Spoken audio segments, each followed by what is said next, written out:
হয়েছে প্রায় 2000 ছাত্র জনতার শহীদের রক্তের উপর দিয়ে, এবং একই সাথে কি হয়েছে যে 30,000 পঙ্গুত্বের বিনিময়ে, শুধুমাত্র একটা নির্বাচনের জন্য? কখনোই না। 54 বছর ধরে যে গুণে ধরা রাষ্ট্র ব্যবস্থা, একটা লুপিং ব্যবস্থা, এর বিপরীতে। কারণ এক দল ক্ষমতায় আসবে, অন্য দলের উপর প্রতিশোধ নিবে, সেই দল আবার ক্ষমতায় আসবে, এই দলের উপর প্রতিশোধ নিবে, এবং বাড়িঘর জ্বালিয়ে দিবে। বাংলাদেশে একটা জাতি নেতাও ঠিকমতো মৃত্যুবরণ করতে পারে নাই। হ্যাঁ, মুজিব বলেন, জিয়াউর রহমান বলেন, জামাতের নেতারা বলেন, প্রত্যেকের মৃত্যু হয়েছে অস্বাভাবিক। এটা কি ধরনের বাংলাদেশ? এখন যারা ক্ষমতায় আছে তারা যেদিন ক্ষমতা থেকে পড়ে যাবে ওদের বাড়িঘর জ্বালিয়ে দিবে। এই ধরনের অসুস্থ ব্যবস্থা বাংলাদেশে 54 বছর ধরে চলছে, এগুলো আর চলতে দেওয়া যায় না। এটারও বিরুদ্ধে 24-এর গণঅভ্যুত্থান ছিল। সেজন্য রাষ্ট্রের একটা গুরুত্বপূর্ণ বেসমেন্ট ভিত্তিক সংস্কারের প্রয়োজন ছিল। যে আমলারা বিগত 16 বছর শেখ হাসিনার মতো স্বৈরাচারী, গণহত্যাকারী, গুম খুনের মাস্টারমাইন্ড, আয়নাঘরের মাস্টারমাইন্ড, তার পারপাস সার্ভ করেছে, তাকে সেবা দিয়েছে, তার সেবা দাস হয়ে বিগত 16 বছর তারা এই বাংলাদেশকে একটা নৈরাজ্যের রাজধানী বানিয়েছে, বাংলাদেশকে ভোট চুরির রাজধানী বানিয়েছে, গুম খুনের রাজধানী বানিয়েছে বাংলাদেশকে। সেই আমলারা এখনও পর্যন্ত, আমরা ভেবেছিলাম 9 মাসের মধ্যে তারা সকলেই উৎখাত হয়ে যাবে, এখনও পর্যন্ত আমরা শুনিনি যে এই যে গণহত্যাকারী ফ্যাসিবাদী আমলারা উৎখাত হয়েছে। সাম্প্রতিক সময়ে যেটি চলছে দেশে, বিভিন্ন জায়গায়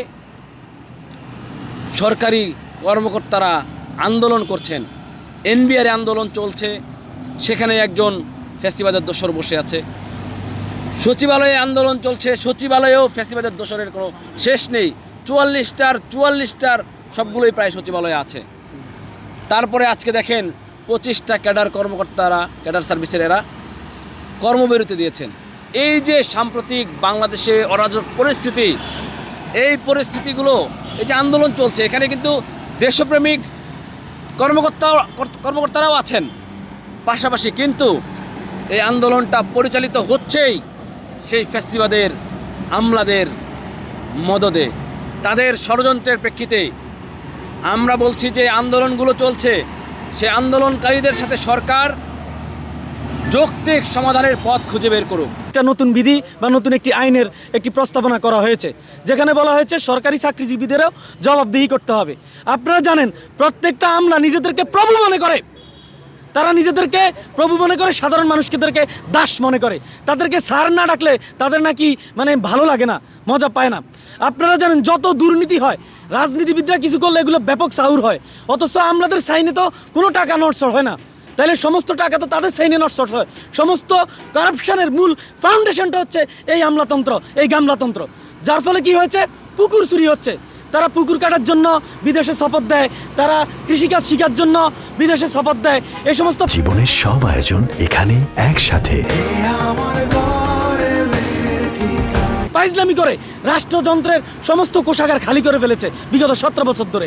এখন সেই সংস্কার যদি না হয়, তাহলে রক্তগুলো বৃথা যাবে।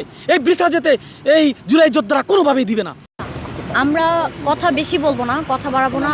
আমরা বলে দিতে চাই, দীর্ঘ 16 বছরের ফ্যাসিস্ট খুনি হাসিনা, যে কিনা গুম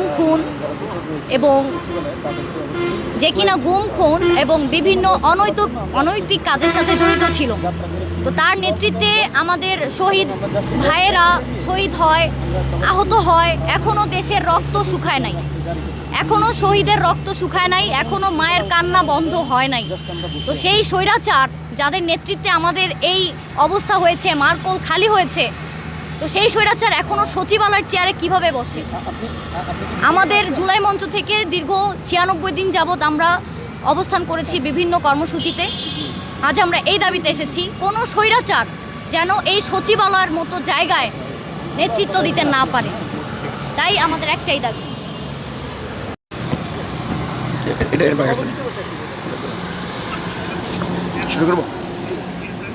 দেখেন, বিগত 17 বছরে যেই গুম খুনগুলো হয়েছে, এই আমলাতন্ত্রদের মাধ্যমে কিন্তু এই গুম খুনগুলো হয়েছে। অনেক স্বৈরাচারের এজেন্ট, স্বৈরাচারের দোসর, শেখ হাসিনার লালিত পালিত পুত্র যারা সচিবের জায়গায় বসে আছে, তারাই নীলনকশা করে অনেক দেশপ্রেমিক সেনা কর্মকর্তাদেরকে হত্যা করেছে।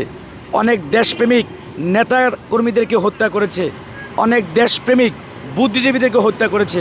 তা আমরা যারা এই জুলাই আগস্টে আন্দোলন সংগ্রাম করে শেখ হাসিনাকে পতন ঘটিয়েছি এবং শেখ হাসিনাকে দেশ থেকে পালিয়ে যেতে বাধ্য করেছি, শত শত হাজার হাজার ছাত্র জনতার রক্তের বিনিময়ে এই স্বৈরাচার শেখ হাসিনার পতন ঘটেছে। এবং এই জুলাই আগস্টের গণঅভ্যুত্থানের মাধ্যমে একটি নতুন গণতন্ত্রগামী রাষ্ট্র পেয়েছি আমরা। সেখানে কোনো স্বৈরাচারের এজেন্ট এই পাক পবিত্র সচিবালয়ে বসে থাকতে পারে না। মূলত আজকে আমাদের যে কর্মসূচি সেটি হচ্ছে কি, আমরা জুলাই মঞ্চের প্রেক্ষিতে আজকে দীর্ঘ 96 দিন পর্যন্ত আমরা যে আন্দোলন করতেছি, সেই আন্দোলনের একটা বিষয় হচ্ছে কি ফেসিবাদের উৎখাত। যে সচিবালয়ে যারা দীর্ঘ 17 বছর যাবৎ যারা ফেসিবাদের এখানে কায়েম করার জন্য, বাংলাদেশে যারা ফেসিবাদ কায়েম করার জন্য সাহায্য সহযোগিতা করেছিল, সেই সব ফেসিবাদের দোষগুলো যারা আছে তাদের যতদিন না পর্যন্ত এই সচিবালয় থেকে বের করা হচ্ছে না, ততদিন পর্যন্ত আমরা এই আন্দোলন চলমান থাকবে। আজকে আমাদের যে আন্দোলন, যে বিষয়ে আমরা আন্দোলন করছি, সেটা মেইন হচ্ছে আমরা যে উদ্দেশ্যে আমরা জুলাই মঞ্চটা প্রতিষ্ঠিত করেছি তার একটা অংশ মাত্র। এবং আমাদের আগামীকালকের যে প্রোগ্রাম, সেটা আমরা সবার সাথে সিদ্ধান্ত করে যদি সচিবালয়ের এই সচিবগুলো যদি পদত্যাগ না করে ততদিন, তাহলে আমরা এই আন্দোলনটা আমরা অব্যাহত রাখবো। এবং পরবর্তী যদি কোনো ধরনের সিদ্ধান্ত আসে, তাহলে আমরা সেটা সবার সাথে পরামর্শ করে আমরা সেই সিদ্ধান্ত গ্রহণ করব। ধন্যবাদ।